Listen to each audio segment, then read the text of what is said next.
Breaking news రాష్ట్రంలో సంచలనం సృష్టించిన ఫోన్ ట్యాపింగ్ కేసు కీలక మలుపు తీసుకుంది. ట్యాపింగ్ వ్యవహారం ఓ పెన్ డ్రైవ్ కీలక ఆధారంగా మారింది. ఈ పెన్ డ్రైవ్ చుట్టూనే సిట్ విచారణ మొత్తం కొనసాగుతుంది. ప్రభాకర్ రావు ఎస్ఐబి చీఫ్ గా పనిచేసిన టైంలో ఈ పెన్ డ్రైవ్ లో ట్యాపింగ్ వివరాలు స్టోర్ చేసినట్లు తెలుస్తుంది.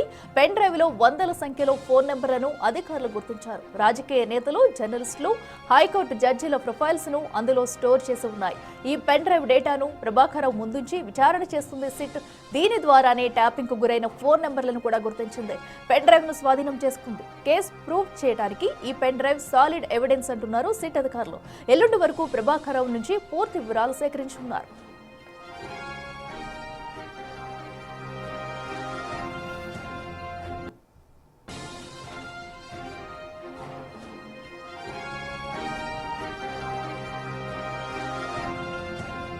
ఫోన్ ట్యాపింగ్ విషయంలో కూడా ఇప్పుడు పెన్ డ్రైవ్ వ్యవహారం కీలకంగా మారిందని చెప్పాలి. అయితే ఏదైతే ఆ టైంలో ఫోన్ ట్యాపింగ్ చేసిన పేర్లు, వాటి నెంబర్లు మొత్తం కూడా ఈ పెన్ డ్రైవ్ లో స్టోరేజ్ చేసినట్టయితే సిట్ అధికారులు ఇప్పటికే గుర్తించారు. అయితే దానిలో ఉన్న ఆధారాల ఆధారంగా కూడా అటు ప్రభాకర్ రావుని విచారిస్తున్నారు. అయితే మరో 2 రోజుల పాటు విచారణ జరగనుంది. ఈ 2 రోజుల్లో కూడా ఈ పెన్ డ్రైవ్ లో ఉన్న ఆధారాలతో పాటు అటు ప్రభాకర్ రావు అయితే విచారించున్నారు. ఇక మరింత సమాచారం మా ప్రతినిధి సురేష్ లైవ్ లో అందిస్తారు. సురేష్, చెప్పండి, సిట్ విచారణలో కూడా కీలకంగా మారింది పెన్ డ్రైవ్ అని చెప్పాలి. మరి ఈ పెన్ డ్రైవ్ లో మొత్తం డేటా అంతా ఉందా? సో దీన్ని బట్టి పూర్తి ఆధారాలు ఇప్పుడు ప్రభాకర్ రావు నుంచి బయటకు వచ్చే ఛాన్స్ ఉందనుకోవచ్చా? ఎస్ఐబి కార్యాలయంలో ఫోన్ ట్యాపింగ్ చేసిన తర్వాత ఏదైతే ఎవిడెన్స్లు ఉన్నాయో వాటన్నిటిని కూడా ధ్వంసం చేసి పూర్తిగా మూసీ నదిలో పడేయడం జరిగింది. అయితే ఒక పెన్ డ్రైవ్ సిటీ అధికారులకి ఆ సమయంలోనే దొరికింది. ఆ పెన్ డ్రైవ్లో అనేక మంది ఫోన్ నెంబర్లను ట్యాపింగ్ చేసి ఆ పెన్ డ్రైవ్ని స్టోర్ చేసి పెట్టడం జరిగింది. ఎక్కడైతే ఎస్ఐబి కార్యాలయంలో మొత్తం ఫోన్ ట్యాపింగ్ వింటారో అందులో చాలా కీలకమైన సమాచారాన్ని మాత్రమే పెన్ డ్రైవ్లో కాపీ చేసి ఎవరైతే వీళ్ళకి ఆదేశాలు జారీ చేశారో ఆ పెన్ డ్రైవ్ని తీసుకెళ్లి వారికి ఇచ్చేవాళ్ళు, వాళ్ళు ఫర్దర్ యాక్షన్ చేసుకునేవారని చెప్పేసి కూడా దర్యాప్తులో తేలింది. కాబట్టి ఇప్పుడు ఆ పెన్ డ్రైవ్లు ప్రభాకర్ రావు ముందు ఉంచి ఈ పెన్ డ్రైవ్లో ఉన్నటువంటి ఆడియోలన్నీ ఎందుకు రికార్డ్ చేశారు, ఎవరి కోసం రికార్డ్ చేశారు, ఇందులో ఉన్న వారి నెంబర్లన్నీ మీకు ఎవరు ఇచ్చారు, వాటన్నిటికీ సంబంధించిన సమాచారాన్ని ప్రభాకర్ రావు నుండి రాబట్టే ప్రయత్నం సిట్ అధికారులు చేస్తున్నారు. అయితే జడ్జీలకు సంబంధించిన ఫోన్ నెంబర్ ట్యాప్ అయింది కూడా ఆ పెన్ డ్రైవ్ ద్వారానే బయటికి వచ్చినట్టు సమాచారం. అందులో భాగంగానే ఆ పెన్ డ్రైవ్ని ప్రణీత్ రావు దాచిపెట్టిన చోటు నుంచి పోలీసులు స్వాధీనం చేసుకున్నట్టు తెలుస్తుంది. అయితే ఆ ఒక్క పెన్ డ్రైవ్ కాదు, వందల పెన్ డ్రైవ్లు ఉండేవి. హార్డ్ డిస్కులు ఒక 1 TB 2 TBకి సంబంధించిన 10ల సంఖ్యలో హార్డ్ డిస్కులు ఉన్నాయి. ఆ హార్డ్ డిస్కులను కూడా ధ్వంసం చేశారు. కొన్నిటిని ఎఫ్ఎల్సీకి పంపించడంతో ఆ ఎఫ్ఎల్సీలో ఉన్నటువంటి రిపోర్ట్ ఆధారంగా కూడా కొన్ని నెంబర్లను కూడా గుర్తించడం జరిగింది. అయితే మొత్తం కొన్ని వందల సంఖ్యలో విఐపీల నెంబర్లని ట్యాపింగ్ చేశారు. ఆ నెంబర్లన్నిటిని కూడా పూర్తిగా పెన్ డ్రైవ్లో కూడా గుర్తించడం జరిగింది. రాజకీయ నాయకులు ఎవరైతే బీజేపీ, కాంగ్రెస్ పార్టీకి సంబంధించిన ముఖ్య నాయకులను కూడా మీ నెంబర్లను ఫోన్ ట్యాపింగ్ అయిందని చెప్పేసి కూడా ఆ పెన్ డ్రైవ్ దారిని గుర్తించారు. కాబట్టి వారి స్టేట్మెంట్ కూడా రికార్డ్ చేయడం జరిగింది. దానికి సంబంధించి ప్రభాకర్ రావు కొడుకు రావడం జరిగింది, పోలీస్ స్టేషన్లోకి వెళ్తున్నాడు. ప్రస్తుతం ఆయన పెద్ద కొడుకు ఈరోజు రావడం జరిగింది. విచారణ తర్వాత ఆయనను కలవడానికి వచ్చారు. రోజు ఇంటి నుంచి భోజనం తీసుకొస్తున్నారు కాబట్టి ఈరోజు అందులో భాగంగానే లోపలికి వచ్చారు. చేస్తున్నటువంటి వ్యక్తి ప్రభాకర్ రావు కొడుకు ఆయన ఇక్కడే ఉన్నాడు.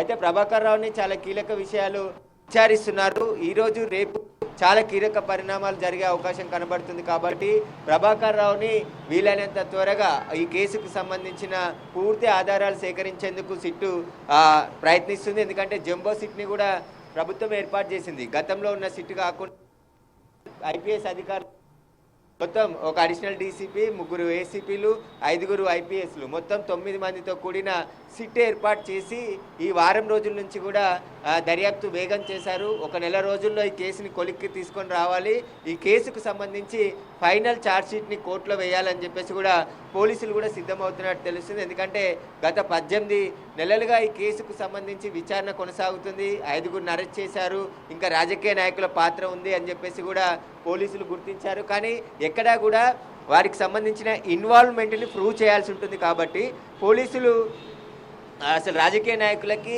ఈ ప్రభాకర్ రావుకి, ప్రణీత్ రావుకి, భుజంగరావుకి, రాధాకిషన్ రావుకి, తిరుపతి అన్నకి వీళ్ళందరికీ కూడా ఎలా లింకు ఏర్పడింది, ఎవరితో ఆదేశాలు ఇచ్చారు, ఎక్కడన్నా ఒక క్లూ దొరికితే ఖచ్చితంగా రాజకీయ నాయకులకు కూడా నోటీసులు ఇచ్చి విచారించే అవకాశం కనబడుతుంది. వారికి సంబంధించిన వివరాలను కూడా ఆరా తీస్తారు. ఎందుకంటే వ్యాపారవేత్తలు, కొంతమంది పొలిటికల్ నాయకులు కావచ్చు, మరికొంతమందికి సంబంధించిన వ్యక్తిగత అవసరాల కోసం కూడా ఫోన్ ట్యాపింగ్ని వాడుకున్నట్టు గుర్తించారు.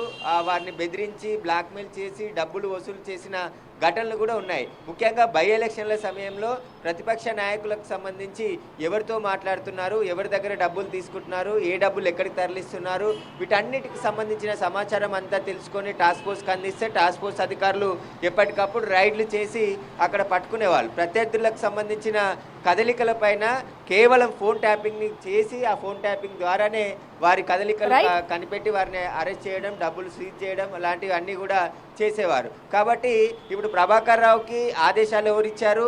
ప్రభాకర్ రావు ఈ టీంని ఏర్పాటు చేసి స్పెషల్ ఆపరేషన్ టీంను పెట్టి దానికి ప్రణీత్ రావుని హెడ్గా పెట్టి ఆ తర్వాత భుజంగరావు, తిరుపతి అన్న, మిగతా వాళ్ళందరూ కూడా పూర్తిగా దీనికి సంబంధించి ఇన్వాల్వ్మెంట్ ఉంది. కాబట్టి వారందరికీ సంబంధించిన పాత్ర పైన పోలీసులు అయితే పూర్తి స్థాయిలో ఇన్వెస్టిగేషన్ చేశారు. కానీ ఇందులో ఉన్నటువంటి వారికి సంబంధించిన వివరాలని దానికి సంబంధించి కొంతమందికి సంబంధించి మాత్రమే సిట్లో పనిచేసి, ఎందుకంటే ఎస్ఐబి కార్యాలయంలో పనిచేసినటువంటి అధికారులు ఎవరు చెప్తే ఇవన్నీ చేశారనే దానికి సంబంధించి ఇప్పుడు పోలీసులు రాబట్టే ప్రయత్నం చేస్తున్నారు. ఎందుకంటే వీరంతా కూడా రాధాకిషన్ రావు కావచ్చు, ఎస్ఐబి చీఫ్ ప్రభాకర్ రావు కావచ్చు, వీళ్ళందరూ ఒకటే ఫోన్ ట్యాపింగ్కి సంబంధించిన ఎక్విప్మెంట్ ఎక్కడి నుండి తెచ్చారు, ఏ ఫోన్ నెంబర్లను ట్యాపింగ్ చేశారు, వాటన్నిటికి సంబంధించిన ఆధారాలన్నీ కూడా సేకరించారు. కానీ ప్రభాకర్ రావు మాజీ పోలీస్ అధికారి కాబట్టి చాలా తెలివైగా సమాధానాలు చెప్తూ తప్పించుకునే ప్రయత్నం చేస్తున్నారు. కానీ ఈ పెన్ డ్రైవ్ని